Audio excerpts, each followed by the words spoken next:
And just like that, Jim Monis, week 1 of the NFL season is in the books. A little bit of football left, obviously, but man, what a day. What a start to the season. If folks out there missed it, our schedule for the Go Long podcast is going to be every Monday morning. You'll get an hour long around there, wrapping up all of these football games, in addition to 20, 25 minutes on the Buffalo Bills, which obviously they played Thursday. So that episode's already up. If you missed it, check it out. That was an evisceration, obviously. There were closer football games today, entertaining football games today. So those 2 episodes will be up. And then later in the week, depending on our schedules, we're going to have our big doozy, the episode at Fatty Beer Company, our new host, our new sponsor for the podcast. Will be there in Orchard Park. So be on alert for dates and times there. Jim, it is 7:45 Sunday night. Where do you even want to start? I mean, let's start at the top with these 1:00 games. There were some fantastic games. I actually kind of was focused on a game that ended up being somewhat lame compared to the other ones. New England, Miami. I mean, there's still some talking points, some things to get into there. But I would agree.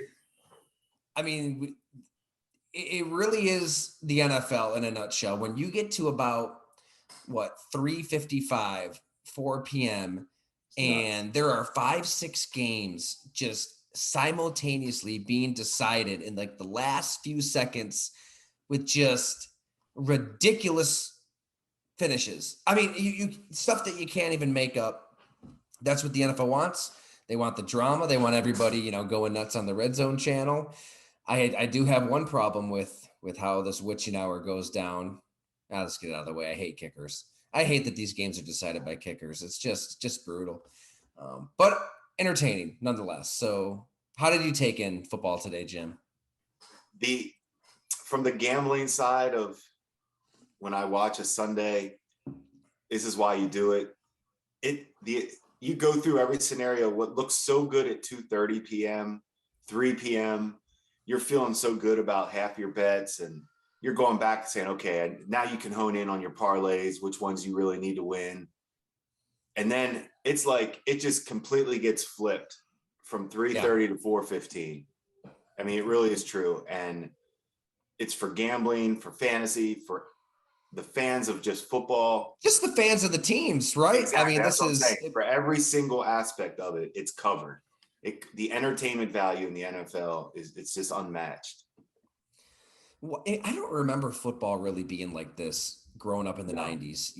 I mean, you did have some wild finishes with Favre. It was going to go one way or another with Favre, but by and large, I think maybe teams were kind of stuck in their ways conventionally, how they managed games. Maybe it's just the fact that teams are thinking outside the box with play calling, with in-game decisions, 4th down calls, whatever. But I just feel like you're almost guaranteed to have a crazy finish. I feel like the lack of coverage, the lack of the Red Zone channel growing up back then, the internet in general, we may have been missing out on some good games just because. Right. I don't know. I'd have to go back and look. My point is I don't know. But I will say this. You're right. I mean, when you think back, it doesn't seem like it was this exciting and the talent level of the talent level we'll talk about when we go through these games, but the quarterback play is it's raising the level of everything. How about, okay, we'll get into it. I can't get out. Here's what I just can't get out of my head right now. Chase and Jefferson at LSU. Like, they were on the same team. Isn't that crazy? I can't get that out of my head. I used to think DeAndre Hopkins and Sammy Watkins at Clemson and Martavis Bryant, obviously that's a insane group, right? I don't even think they compare to those. And we could be all there's that inclination to get all curmudgeon-y and say, well, cornerbacks can't do anything today. You can't touch them. You can't do this. You can't do that. It's ticky-tack. No, I'm with you. These receivers in any era are so talented, from the route running to the contested catch. Yes. To, I mean, Justin Jefferson, watching that game, his radius is insane. Some of the best plays he makes are incompletions. He catches it, with a pinky toe out of bounds. Awesome. Yeah, it makes for entertaining football, but yeah, they were teammates. So why don't you start there? I mean, Steelers. Well, let's start. Let's start with let's start with the game and then let's roll. I got a little excited about kind of what I couldn't get in my head. I just can't believe they were on the same team. But you want to just start Bengals. At the top? You watched that one, right? I mean, that you were pretty glued to that. I was watching Red Zone, but really that game was on so much. The Bengals game was wild.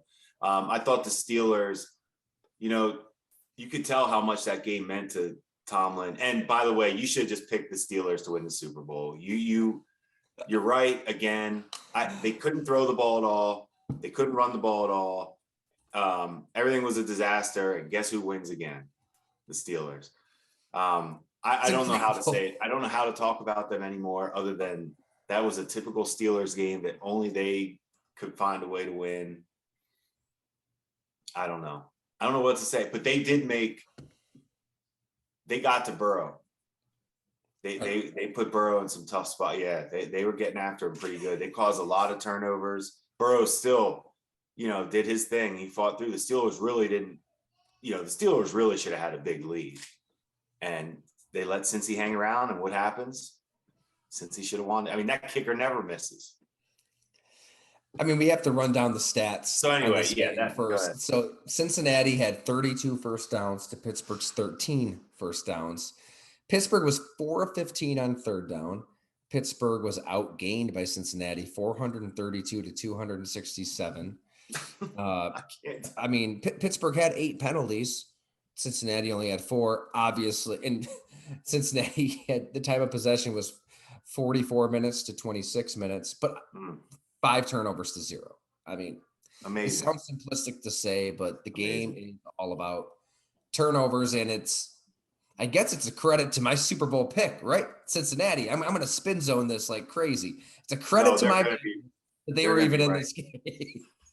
We'll talk about it. 5 turnovers to 0, and it goes to overtime. And if your kicker doesn't shank it, into Kentucky, you win the game.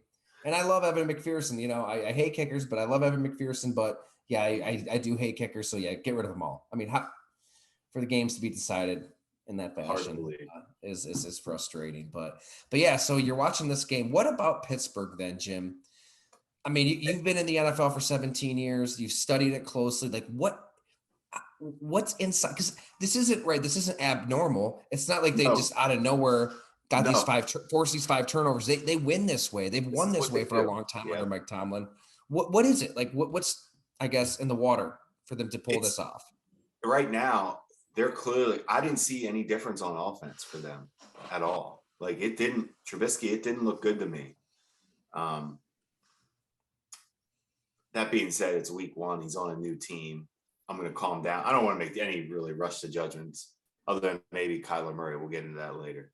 But no, I think this is the same. I honestly was sitting there laughing. I'm like, this is the same team. Like they're not doing anything on offense. They're not taking advantage of anything right now. Like they're letting Cincy hang around because they can't score. And as we sit here, I'm like searching online on TJ Watt. Obviously, that news would supersede anything. You know that nailed that one. He tore his pec. I mean, he tore his pec. He knew it right away. Man, you could tell he took himself. You could see it on his face. He knew it. This is a great note, though. I mean, by the time people listen to this, they're going to have a lot more information than we have right now. But Chris Adamski, fantastic beat reporter for the Tribune there in Pittsburgh. He noted that if it's worth anything, TJ Watt was in the postgame locker room and showered and getting dressed, not appearing in acute severe pain or anything, chatting with people. And it was a very celebratory locker room. That's true. It wasn't in a hospital. It wasn't in need of constant medical attention. It gives you a little hope that maybe it's not season ending. I hope. What a monster, right? I mean, it's unbelievable. He takes over games, and we saw it again. He did it. He did it today. So where does Pittsburgh take this then? I mean, they got to keep. It's uplifting, but they did this they beat Buffalo in week 1 last year. How do how do you make this sustainable, you know? So now the discussions in the building are this. Hey, with the offensive staff, Tomlin's sitting with the offensive staff. Okay, what's the deal? How can we get the ball down the field? How can we start completing third downs? Same thing. Like, is it the quarterback? Does he need time? Is Pickett ready? All those discussions are coming after a win for sure. It sounds like to me, the fact that he's a captain, Trubisky that's why I know we don't want to talk about that I don't like the whole captain thing for that reason. Like, come on. I mean, that's strange to me that he's the captain. But anyway, those are the discussions they're having. They need to find out, could Trubisky, did he leave some stuff out on the field? Did he leave yards out there? Did he see everything correctly? So is it, so that's how they got to fine tune it. My guess is they roll right back out. If you gave Trubisky week 1, he won, you got to give him another, you got to keep him in there and see if it does improve. I mean, it is first year and on a new team. Yet you drafted somebody in the first round. So that pressure will be there week in and week out. No doubt. But more importantly, they did that. That's long-term investment right there. They're not rushing. They're not dying to get Pickett on the field. They picked him. They didn't pick him thinking he was going to play this year. I really think they were playing. You don't think I don't know. I don't think I don't think they necessarily thought he had to play this year. No. I thought they knew that could be their next guy, and I like it. I like the situation just to see. Let Trubisky keep fighting a little bit, but it didn't. I mean, he looked the same. Where I thought same stuff I thought. But anyway, the only thing I'll add is I think that Mike Tomlin and the Steelers knew it was going to be ugly again. That going into this thing. As Cam Hayward told us back in camp, quote, "We've got to be the black hat. We have to be the party crashers. Nobody likes to see defense in this day and age, but we've got to be the guys who stir the drink and are the reason why we win and create a lot of havoc doing it." I know it's overconfidence, but I believe we have the guys to do it. It just seems like they knew. Say what you want about football in 2022. Maybe it sounds archaic, but they knew they had to win these kind of games. Turnovers. Ugly, just grit and grime, get whatever you can out of your offense, special teams. It's just going to take a little bit of everything. They didn't run the ball. They didn't. That's what's weird is usually these teams, like, they have a good foundation up front. The Steelers really don't. That was some great action, though. Great action. Yeah, and I'll be the last person, as our listeners know, to count Mike Tomlin out. And Trubisky's at least, X amount of years younger than Ben Roethlisberger. So, physically, he's not just going to be washed, as the calendar flips month to month. It's going to get better than when you just won on the road against division. That's a big time win, no matter what, on that win column. A Cincinnati team that just kicked your ass twice last year. Exactly. Both games were ugly. Yes, that meant a lot, and that's what I'm saying. And they couldn't, and the offense looked the same. They just got to win. So, concern for Cincinnati? No. Yeah. Not at all. I'm not either. I mean, there's still those moments, when Jamar Chase catches that touchdown at the end of the game, end of regulation, and Joe Burrow just keeps fire. I mean, God, he almost threw 60 passes. I'm with you. They're going to be right there. I mean, the defense played well, obviously. It's strange, though, that this clutch kicker who just, kicked them to the Super Bowl quite literally did that. All right, next game. What do you want to get into next year, Jim? How about New England, Miami? Let's do it. I got games too. Well, what do you think? I'm intrigued to hear what you think of this one. I have some thoughts. It was ugly. Yeah. It was ugly. I guess my first reaction, because we live here in Western New York, is if I'm the Buffalo Bills, if I'm a player, a coach, front office member, I'm not exactly peeing down my leg watching this game. I'm probably sipping a cold one or enjoying the day off because it's early. It's a long season. We can shout that throughout this whole hour, but I don't know, man. I mean, New England, Matt Patricia, Joe Judge, Bill Belichick, whatever the hell they're trying to do offensively, it isn't working because it, they couldn't manufacture anything on the ground, through the air. Uh, Mac Jones had one beauty of a throw from what I can remember from Jacoby Myers up the right sideline. Other That than was that, nice. Yep, I saw that. they really couldn't get into a rhythm. But I guess probably what stood out even more than that is Bill Belichick's defense getting out coached by Mike McDaniel's offense. And you'll see 20 points. Okay, was he really out coached? And yeah, Miami didn't really run the ball well. I think 65 yards on the ground on 23 attempts, but Tua missed some throws. I mean, he had Tyreek Hill at least twice open for, catch and run touchdowns, one time especially, and he didn't even see him. It just seemed like they were scheming left, scheming right, doing what they wanted to with all this speed. Tyreek Hill is every bit as advertised, worth every single penny. And Belichick just had the answers so many times last year. Even when it was kind of ugly early on, you remember that Tampa Bay game? He had Tom Brady, seeing double out there. It was Brady won, but it was tough for him. They could have won that game. Yeah. They really should have. And Yeah. it just seemed like they didn't have answers defensively. They didn't really get a lot of pressure. They didn't. Yeah, I guess like maybe some of it has to do with the heat. Some of it has to do with the first game, but it just was ugly all the way around. And I'm high on Miami. I'm high on Tua within this scheme, but he's going to have to hit some of those throws if they're going to get to the playoffs and win a playoff game, like we talked about on the last episode, because there were players open, and there were just a couple times he was just a little hesitant to pull the trigger. He wasn't terrible. I mean, he threw for 270 yards, a touchdown, no pick, whatever. But yeah, it's got to be better than that if you're going to compete with the Bills, obviously. I still feel like those guys were where he's not creating plays and throwing guys open and the great accuracy we hear about. I thought he made some guys work. And I just think those two guys are so special, Waddle and Hill, with their speed. And they caught him on some those were nice plays, more by design and great speed than it was Tua and me. I came away from that game thinking what I kind of thought coming into the year, where I'm not a big Mac Jones fan. I don't see it with him. I don't see any playmakers for the Patriots on offense. They look blah to me on offense, and to your point with the coaching and the call, who knows what's going on.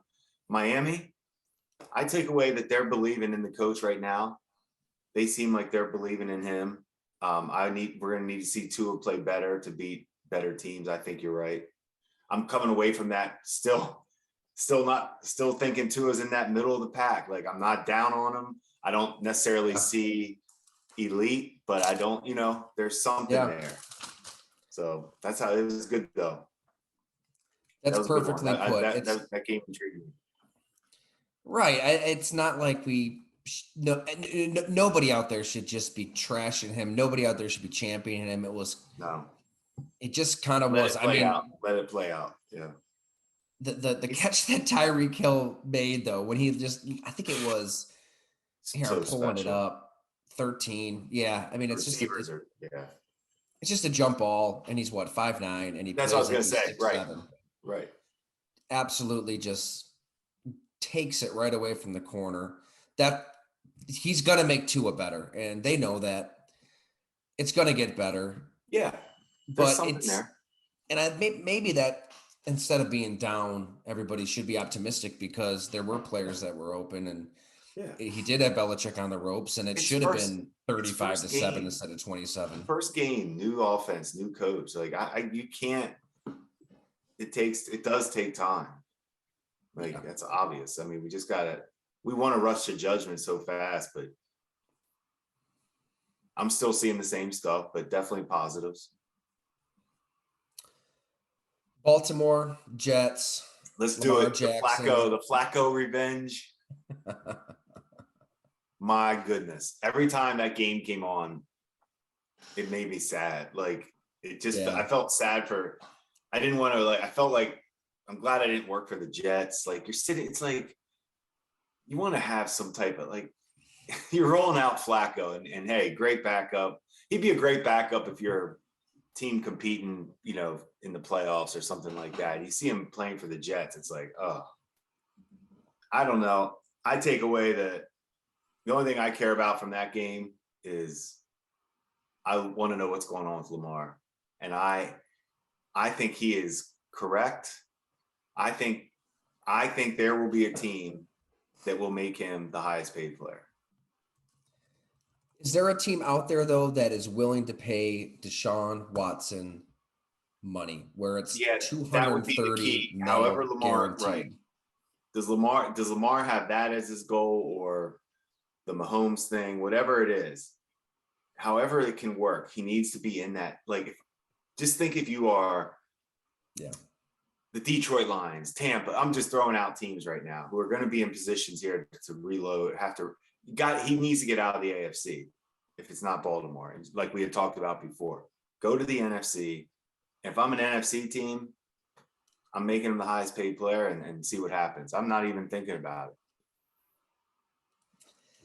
There's I love Lamar as much as anybody. And I get that argument, but I also can see the way that Baltimore does business as well. This is a front office historically that is always trying to think years in advance.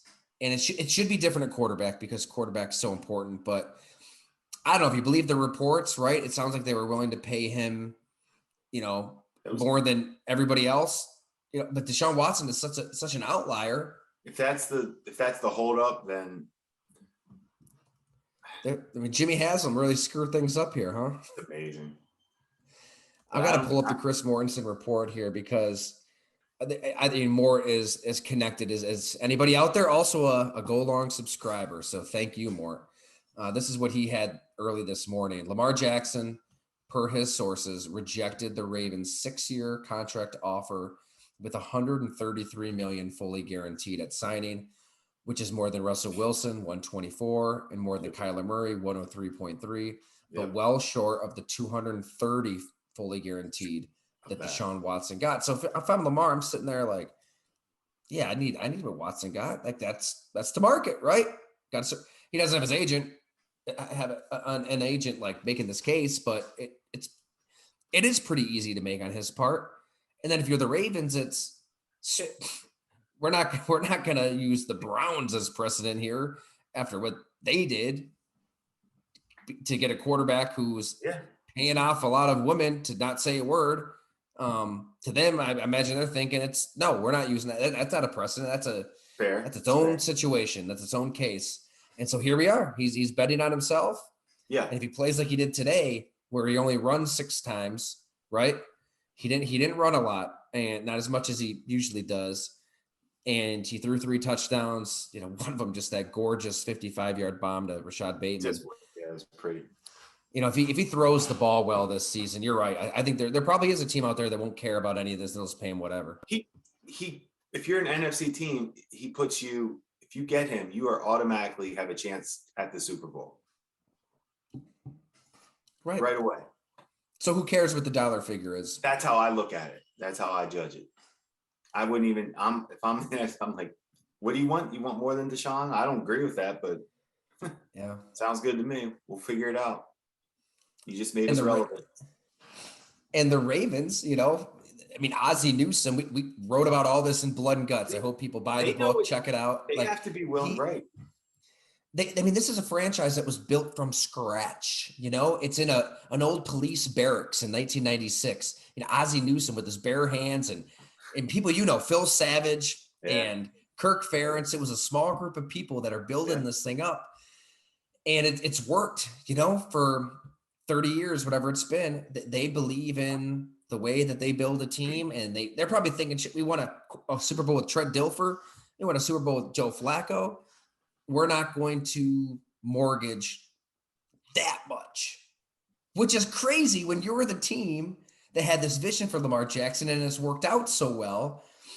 There's a lot of layers here. I mean, we've talked about the Greg Roman layer, and offensively, with the lack of creativity, the lack of route concepts that they have, I'm sure that weighs on Lamar's mind a little bit. And there's so much to this, but at the end of the day, you're the team that found this quarterback and created this role for him, and he won MVP, and you can win a Super Bowl with him. It's shocking that it got to this point, that the season has begun and he's not under contract when so many other quarterbacks have just gotten the deals and they just figured it out. Why not just have an agent? You know, why not just hire an agent? It'd be interesting to know how many times people have asked him that. Because we don't know. Like, I don't have I wouldn't know without. It would be interesting to say, like, he has to have somebody at least. He has somebody.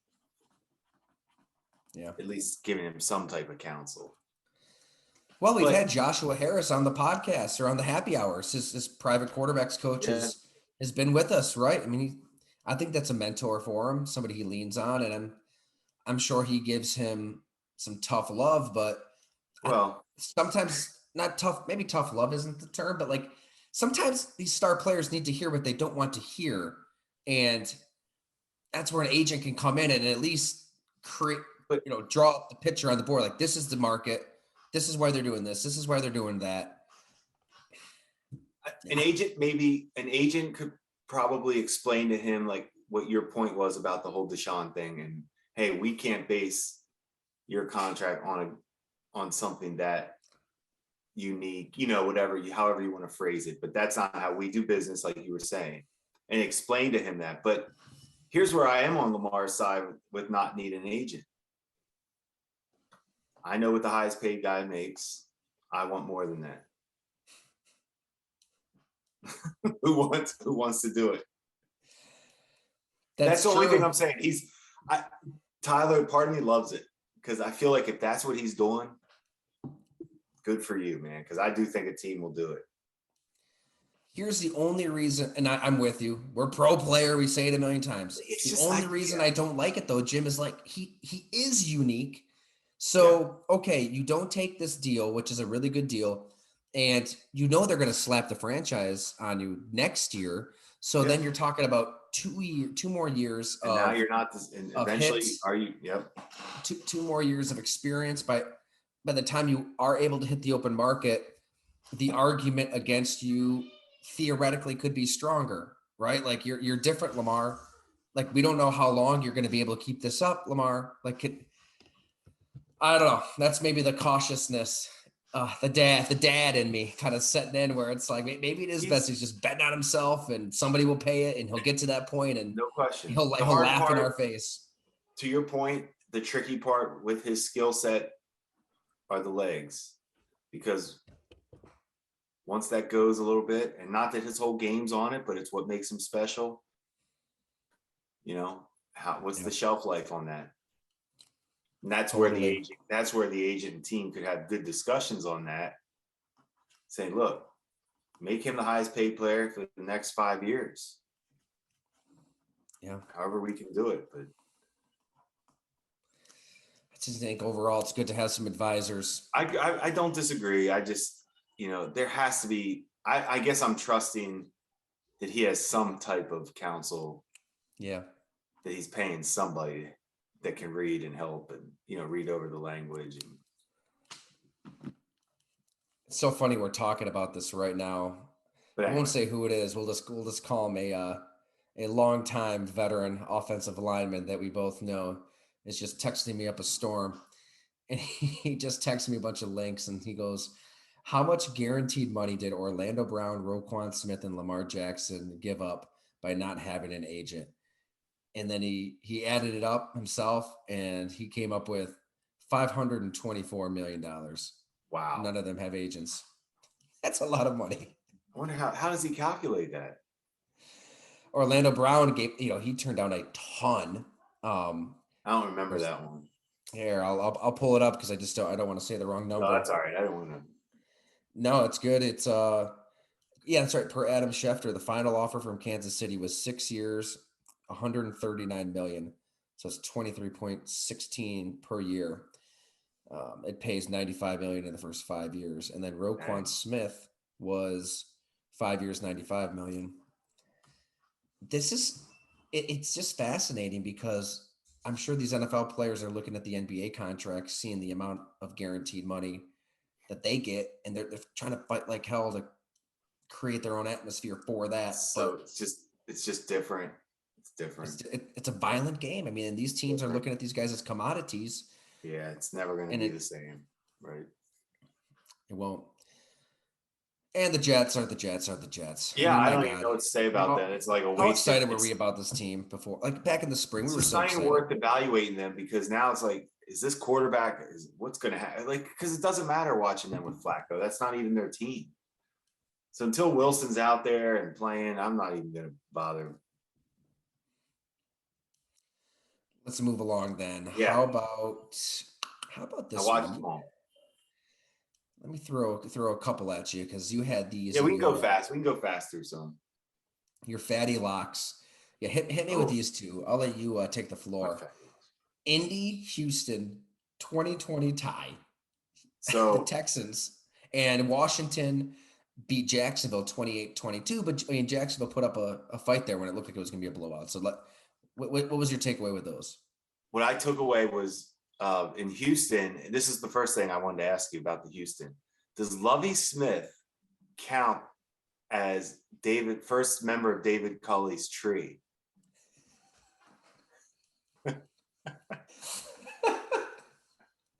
that patented. Because the whole time I was thinking, this is just how Culley taught Lovie to.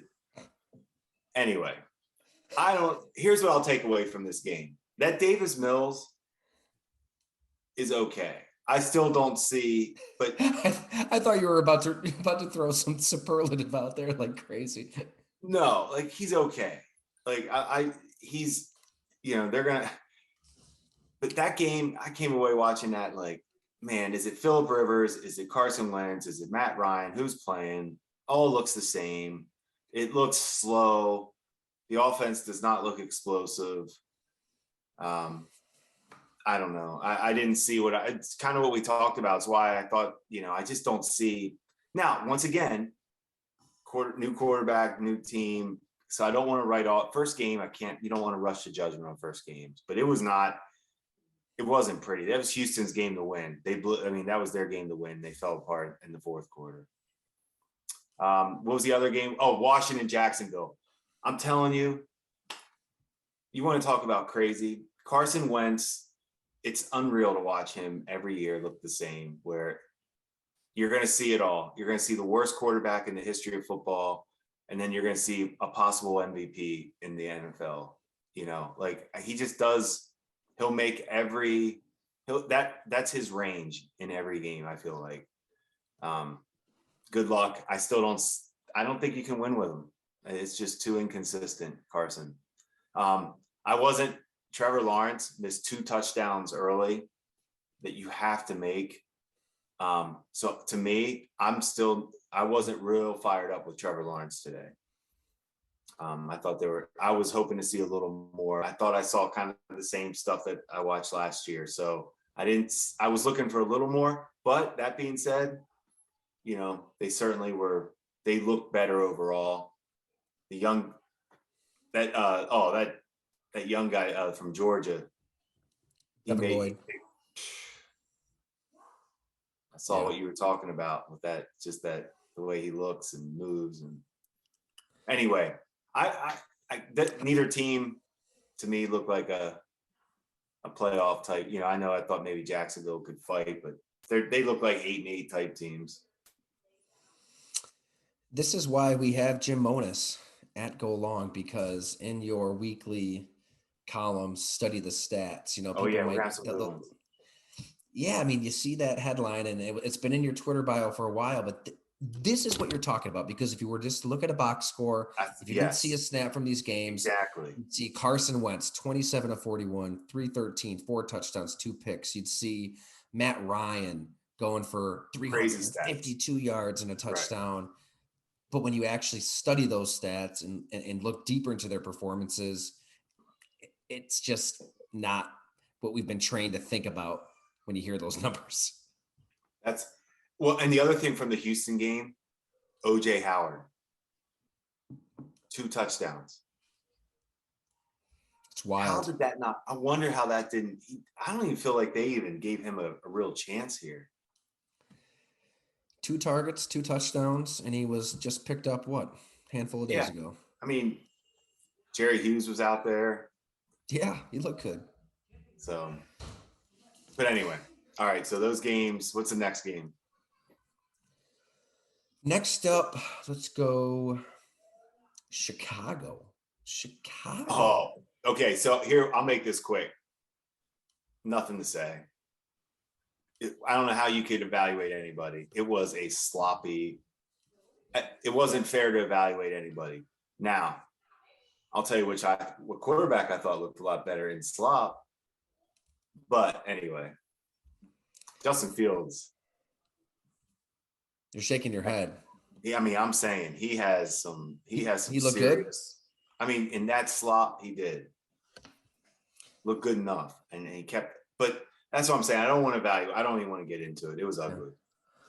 Yeah. Trey Lance didn't play well. You're right. Trey Lance completed 13 passes. Justin Fields completed 8 passes. It was ugly. I'm telling you, you can't evaluate either one. Like, I'm seriously, I wouldn't even want to do it. It was a gross game. But San Francisco is supposed to be a Super Bowl contender. I don't care what the conditions are. You lose to the Chicago Bears, which has been, described as the worst roster in the NFL. And you're a team that should be built for these conditions. Pound for pound, just tough dudes wherever you look. To score 10 points when you've got Deebo Samuel, Trey Lance. It was ugly. Brandon Ayuk. Ugly. Yeah, even without George Kittle. That's ugly. That was gross. So definitely. I just don't want to put too much into it with that weather, but I agree with you. You would think you would find ways. Usually the better teams find ways to win that game, no matter, like you're saying, somehow. But anyway, all right, nothing that we can't talk about that. That game was. All right, let's go to a fun one then. Philly 38, Detroit 35. Good one. This was entertaining. Good one to talk about. Detroit was down. It looked like they're going to get killed. They fight back, which, if we know anything about a Dan Campbell team, that's what we know, right, Jim? The guy. They're not going to. Because we know he's always going to. We know one thing. He's always going to be getting beat up because he always has to bite kneecaps and fight from behind. But we can laugh all we want. We can mock it all we want. It matters. It means something. When you watch this game, it seemed like they're going to get blown out, and it goes down to the wire. Well, I have my take. Philly. I'm surprised Philly. I'm surprised Philly didn't really. I'm surprised it was a game. Like, Philly really was controlling that game. I mean, it was, and they weren't even. Jalen Hurts was ugly in that first quarter, and then he kind of calmed down a little bit, and AJ Brown fit right in. Hurts has to play better though. He's going to have to find ways to consistently. Same stuff we're talking about. I mean, he is a playmaker, and they have that team is stacked on offense. If Hurts can consistently make throws, but I don't know what's going on with Philly's defense though. That was ugly. I mean, that was ugly. They got tore up a little bit because at halftime I'm like, oh, Goff is done. How are they even? I still think I don't know why they're playing with Goff still, but they have to, I guess. Yeah, it wasn't pretty for Jared Goff. It's not pretty for a while, until he came on there late. But they ran the ball for 181 yards and 3 touchdowns against what we all thought was one of the best defensive fronts in the NFL. I would agree. That's the one thing that surprised me there. Right. I mean, two players real quick that just pop that don't get enough love. DeAndre Swift on offense, and what about Tracy Walker the third on defense? Tough. I feel like every time, and I get it, the Lions, I mean, they gave up a ton of points, a ton of yards, obviously, but man, just as an individual player whose presence is felt, and this is who Jamal Williams in our Q&A pointed out to the guy he loves getting into it with at practice because they're kind of like the same temperament. they're always fighting, always John, always trying to build up the same type of atmosphere on both sides of the ball. He's a hell of a player. I mean, what else can you say? I mean, he flies to the ball. So I'm still optimistic that the Lions could be heading the right direction. Really, they got to find a way to win these games. I mean, if it felt like they lost exactly these type of games all 2021, so eventually you got to punch through and win. You can't, yeah, but it's just, I don't know. It's just, you have to have a plan. You got to move on from this quarterback at some point. That's a good point. You're not ever going to get to where you want to go with him. I just don't. I don't see it. Well, they're biding their time. Maybe there's people in their front office. I mean, you've been in this seat where you look at the 2022 class of quarterbacks, and you think, do we really want to force Malik Willis? Do we really want to go Desmond Ritter? No. And you say, no, you know what? Let's just go with this. We're on the hook for this money with Jared Goff. I would Money's go a with big part of it. Yes, if that was part of the talk and with ownership and everything, if there's a plan in place like that, that to me is job well done. Like, because you have a plan. It's just not the time. It's fair. Well, clearly they're just biding their time until Syracuse's quarterback becomes available. Garrett Schrader, unbelievable. What about Syracuse football, baby? Man, impressive. I know UConn's UConn, but I mean, I was going to say, how much are we going to brag about that one? But, I always tell people, I was like, I don't want to say it like this, but you bring up UConn, nice win. They beat up, or Syracuse, nice win. They beat up on UConn. Like, people down south didn't even know that game was being played. Well, with all due respect, it was a rare Saturday night where me and my wife were, able to had the kids down, able to actually watch a show together, catching up. Not my choice. I wasn't really high on Stranger Things. Everybody's obsessed with it, but we gave in to the mob and we actually watched that. And then once it was over, I flipped the game on. I was like, holy crap, they're absolutely obliterating Connecticut. You're a good fan. Good alum. Well, I'm just trained to expect them to get destroyed, whoever it is. I mean, from when we were there. All right, let's keep this moving. How about, here's an interesting one. New Orleans 27. Oh, so another game that I was pumped about. I liked Atlanta. I was feeling the whole game. It was one of those games we were talking about where I'm like, yep, Winston's not good enough. I knew this. I knew Atlanta would get them, sneak up on them today, blah, blah, blah, and flip it in the fourth quarter. Everything I said was wrong. Winston caught fire. It's the NFL is amazing, but I will say it's amazing how good teams find ways to win and kind of those average bad teams just find ways to lose almost. It's like there was no way Atlanta should have lost that game today. There was no signs of that happening. I mean, they controlled it. Mm-hmm. I mean, it took a Taysom Hill, just gimmicky run in the first half just for them to even get on the board. Like Winston was not playing well. They just Mariota actually looked, serviceable, good enough. Couldn't finish him off. I didn't get a chance to really watch this game closely. So Jameis Winston, though, from afar, it seemed like he was struggling early on. How did he catch fire? How did he look? When he caught fire, he looked like Jameis does. He hits they took advantage of some stuff. I mean, they made the plays when they had to late. Jameis made some nice throws. Michael Thomas looked good, right back at it. They got him. It took him a little bit getting him involved. That rookie wideout, is it Olave from Ohio State? Olave. They have, so there's some weapons. Landry had himself a day. So that's what I'm saying. They have something going. If Jameis figured it out, I still don't see it with Jameis, but that game looked once again offensively.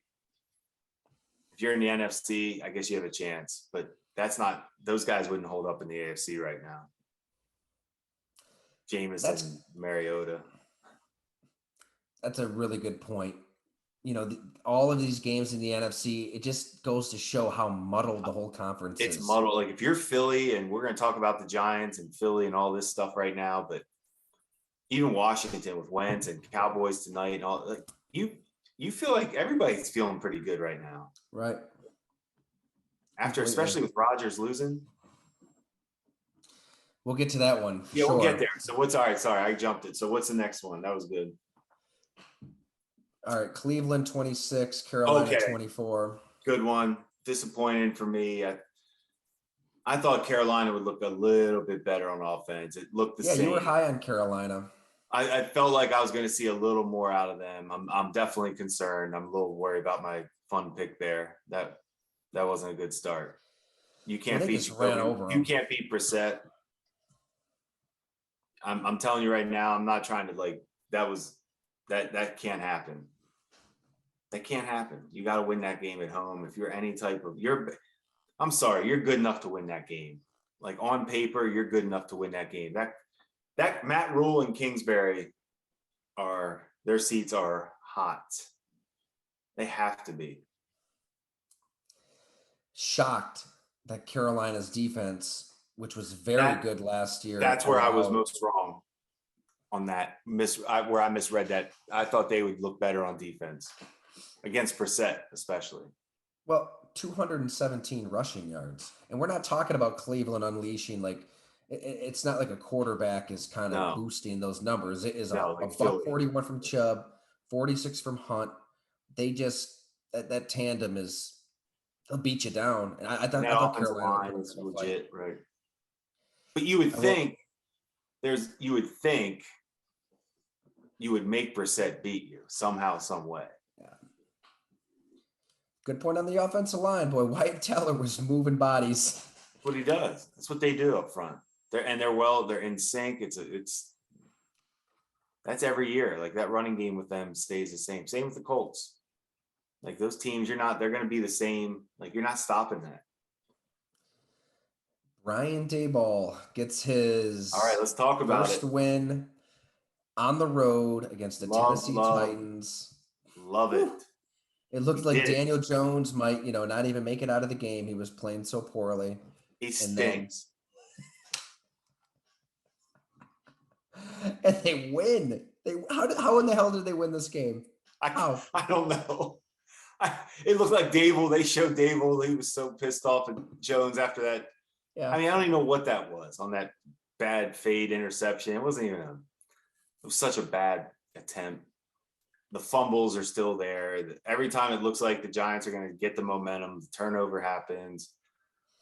I don't know. But they stayed the course. They obviously are believing in Dable. They played hard. You can see that that going for two goes a long way, win or lose, goes a long way. His whole attitude, Dable's whole demeanor during that, I thought was great. Yeah. Like that was positive. That was a big positive for the Giants today. And I don't think Daniel Jones, good luck. I'd go with, I don't know how Tyrod doesn't give you a better chance, but I think we both are in agreement there that they'll probably have to make that move at some point. I mean, that's amazing to me. Like, for the lack of turnovers, if nothing else, just so you have somebody who won't turn it over. You know that Tyrod's not going to give the ball to the other team half as much as Daniel Jones. Now, think if you're Tennessee right now, you just lost to Daniel Jones, right? And you're trying to compete in the AFC with Tannehill, and you can't even put up points against the Giants. Good luck.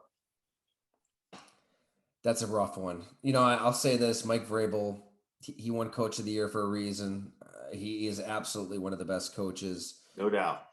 And you look back at their season last year. I mean, they got their rear ends just absolutely kicked by the Cardinals 38-13. They lost to the Jets. They lost to the Texans. There were some bad losses, and they still somehow got the number 1 seed at 12-5. So if there's a team that can somehow bounce back from this, and they did it without Derrick Henry half the year. But yeah, it's a bad. They're always good. It's really bad. I just don't know if they're built for the playoffs. Like when you really need the quarterbacks, when they just elevate everything. That's another situation to watch. I mean, it's a little different because he took Malik Willis in the 3rd round, but it's a dynamic layer that your offense might need at some point because I would, you talk man. about Blah. What a That Blah nightmare! What a nightmare offense. defending. What a nightmare defending he and Henry with that threat of the pass. That's a nightmare. If he's good enough, if he's consistent enough throwing the ball. But well, and what do you have to do after you so lose to the anyway, yeah, I Giants? thought that was Travel really to Buffalo. intriguing. They got the Bills next, Jim. Who plays the Bills next? The Titans. They're about to get whacked. It's been a good matchup for them. Actually, you're right. The Bills might. They might try. They might have one for them. They might want to get them own one right now. All right. How about what's next? You know what's next. Are we doing it? Before we get to Green Bay, Minnesota, Kansas City wiped the floor with Arizona 44-21. Real quick, we could just touch on it, but that's garbage. Like, that's a garbage opener for Arizona in a lot of ways. They didn't even, man, we know how great Tyreek Hill is, but man, they didn't even, losing him didn't faze Mahomes one bit.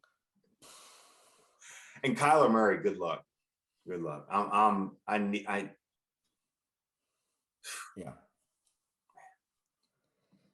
not blaming him. I don't want it's first game, but that was bad. It was a bad look for Arizona. That wasn't even close. And it's defensively at either. Home. It's at home. At home, and you don't even compete. So that was concerning. And then what was the other game? The Chargers, Raiders. You know, real quick on the Cardinals. I know I've defended Kyler Murray just because it does seem like that rare, spontaneous, improvisational talent that that operates outside the confines of everything we've been trained to think about the position. But man, they're even the last couple of years, big games, big time opponents. He just shuts it down and just does. It looks like somebody else. And this was another one of those games. It was bad. Is that him? Is it Cliff Kingsbury? I mean, everybody's under contract now, right? The coach, the GM, the quarterback. No, they're all. I know, and I'm sitting there saying, get rid of them. I know they locked them all up. But the heck with that. Like, if this is this quarterback combo and head coach combo, I don't know. It's the same thing every year. They're exhausting to watch on offense. Yeah, like it's run around, run back and forth, and hopefully somebody gets open, jump ball, right. Or it's a basic slant, not, pass gets batted down. Couldn't get it over it just always seems sloppy to me. And they always have such talent and fun guys to watch, just like Murray. Mm-hmm.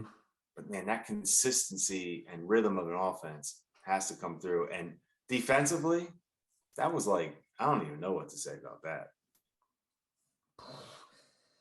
We've touched on it. They don't really have, it sounds simplistic. They don't really have many good players. No, when you on really the roster in general, but especially on defense. I would agree with that.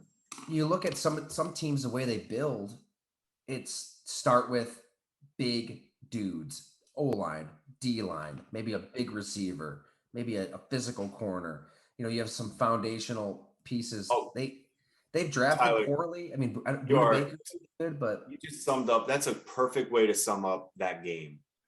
Just look at the difference in those body types on both teams on the field. The Chiefs are huge, big, powerful in every position. They just look right, everybody. And then you look at the Cardinals, they were getting pushed around. How about Chris Jones? I know we were talking about Chris Jones how about him just dominate?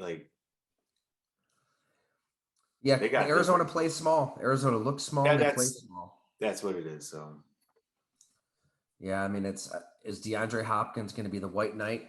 Swooping in after a suspension. Have to be, right? He's getting up there in age himself. So, yeah. All right. When you put your faith, when you pay that QB like that and commit to him, That's how you come out of the gate. Not encouraging. Not encouraging.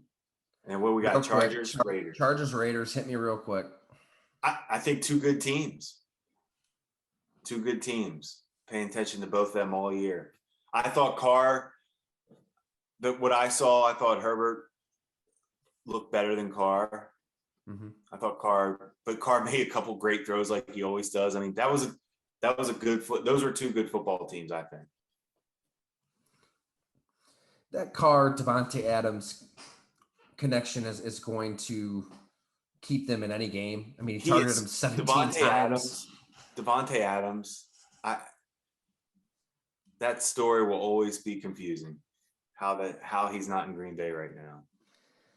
So wait, let's get to it. Let's go to it though. Let's go to Green Bay.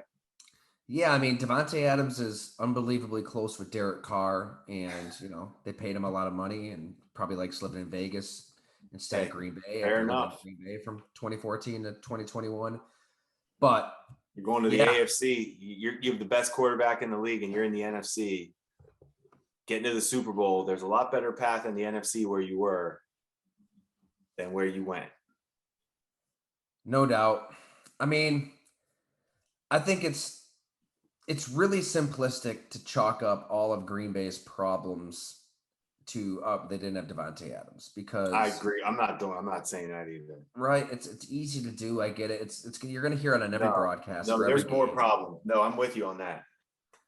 To me, it's okay. Aaron Jones had 5 carries, and he didn't get his 4th carry until there were like 6 minutes left in the third quarter. And he's your best weapon. Like, why are you not feeding him when that's factual? Mm-hmm. He's that talented. And you're decimated on the offensive line, and they're pinning their ears back with Danielle Hunter, with Zadarius Smith, who looks like Zadarius Smith was pretty motivated, right? My God, his hair was on fire.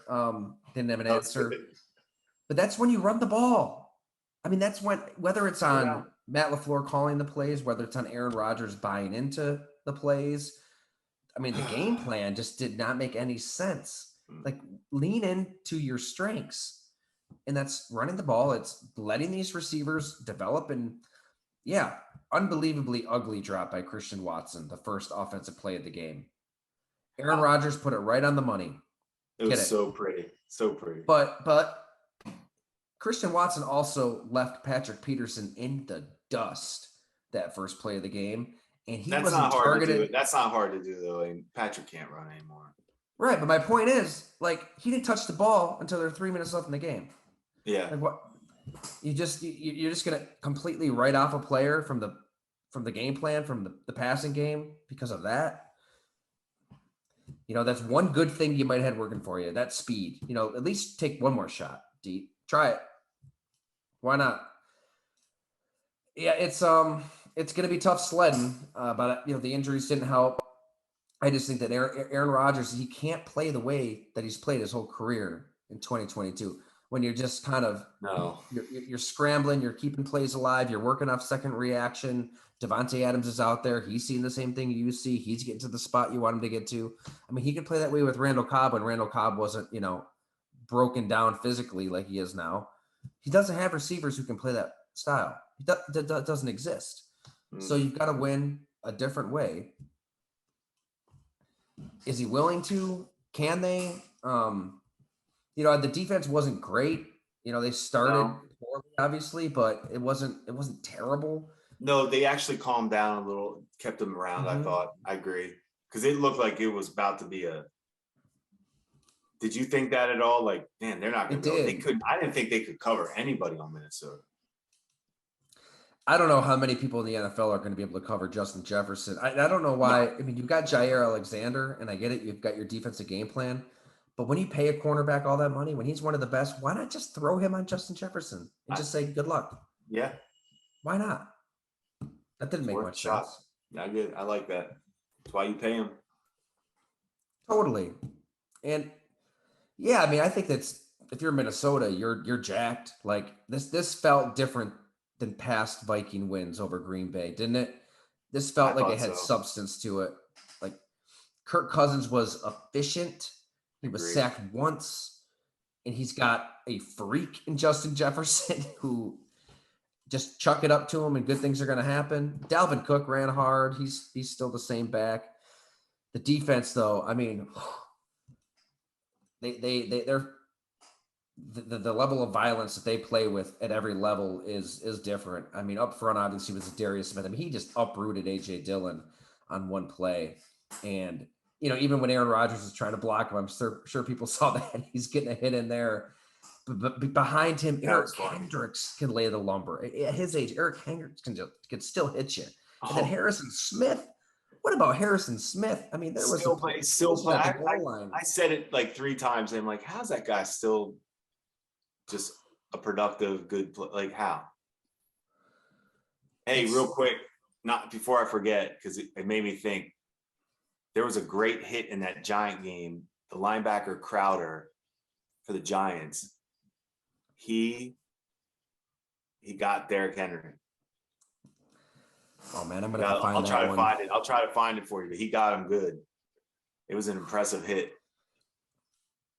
Anyway, go back to the pack real quick. Yeah, so I agree with you. It looked different. I always wonder what runs through a defensive back's mind when that is going to hurt, right? That play, I got to watch the Henry play, but when Harrison Smith, and I think he tackled A.J. Dillon the play before too, but this collision was at the goal line, 3rd down, and just stood him up. And I mean, it was 2 Rams at the goal line just blasting each other. Car crashes. Horns. Yeah, a car crash. And you're right. He's 33 years old.